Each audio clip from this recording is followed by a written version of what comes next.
Just to win it all. Problems when it comes to choosing, we got all them solved.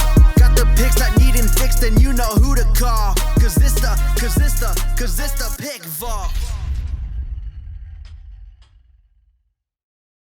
Welcome back. This is the Pick Vault. I'm Matt Taylor alongside Danny Siv. And look alive, Matt. It is EP5. Here we go. So big news coming out of the NBA bubble in Orlando. Russell Westbrook has the coronavirus. He didn't travel with the team last week, and it came out over Twitter, and now it's official.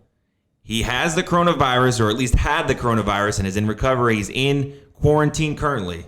So, Dan, I'm going to ask, what are your thoughts on COVID-19's impact on not only the NBA playoff here, the NBA bubble in Orlando, but the Rockets specifically, now that we know one of their star players has the virus? Well, it's interesting because a week ago they flew out to Orlando. And then about 4 days later, it comes out that Russell Westbrook did not fly with the team and now has COVID. And now what I find interesting also is that James Harden also did not fly out with the team.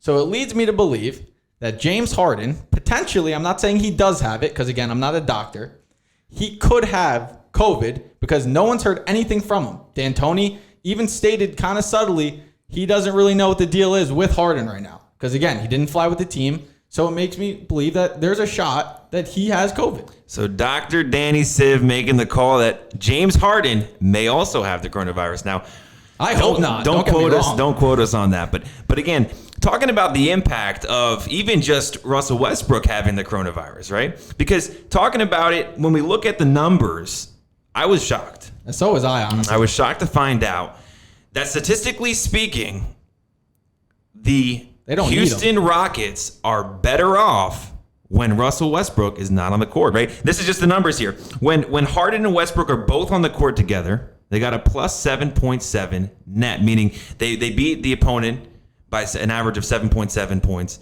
whenever they're both on the court. Now, when it's just James Harden without Westbrook, plus 13.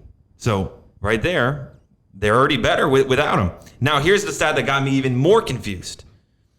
When it's just Westbrook. Actually got me concerned. When it's just Westbrook, no Harden on the court, they are minus 14.5. So, Dan, the numbers don't lie. I'm not making any of this up. The numbers don't lie. The question I'll propose here is, do you think the Rockets are better with just Harden and no Westbrook? I mean, I don't want to say that Westbrook isn't an impact because, again, I think he might be one of the most athletic players in the NBA. But when it comes in a team setting, I mean, we saw it in Oklahoma. He runs the show. And unfortunately, he came to Houston where one guy was running the show, and that was James Harden.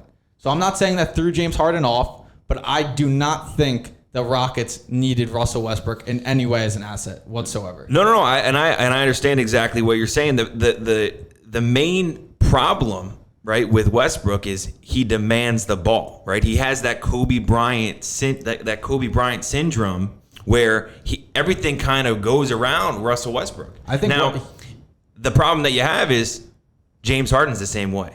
And people have been talking all over the place that James Harden might be the best scorer in the NBA and maybe the best scorer of all time in the NBA. 1v1, I don't think you can match him. So when you have Harden demanding the ball, Westbrook demanding the ball, and Westbrook, in his career, just looking he's just back, used to it. He doesn't know how any other way to really play. He may put up 20, 30 shots, 35 shots a game. 30, more like he puts up like 50 sometimes. He might drop 30. I'm making the comment that you got both of them on the court at the same time. It's hard, conglomerate, like putting them both out there at the same time is tough. And so again, the numbers don't lie. I don't know. I'm going to say this. I think there's going to be good value. I'm not saying you should lock it in, but there's going to be good value as soon as, Westbrook doesn't show up and isn't playing in the beginning here in the bubble when they relaunch here.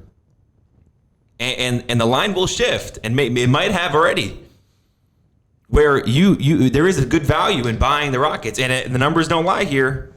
I think there's a chance they're better without him. So Matt, like I said earlier, I know I'm not a doctor. I know you're not a doctor. But what is your diagnosis of the Houston Rockets and their shot at an NBA title in the bubble this year? What do you got? I don't think they're going to do it this year, right? They got to go through a tough Western Conference. They got the Lakers, the Clippers, and it's just not their year. Especially without Russell Westbrook, it just can't happen. So, again, we'll keep you updated with more news about, obviously, the Rockets, the NBA bubble, and all your sports gambling news. This is the Pick Vault, signing off. Taking sports gambling to the next level. Till next time, this is the Pick Vault, signing off. This the Pick Vault.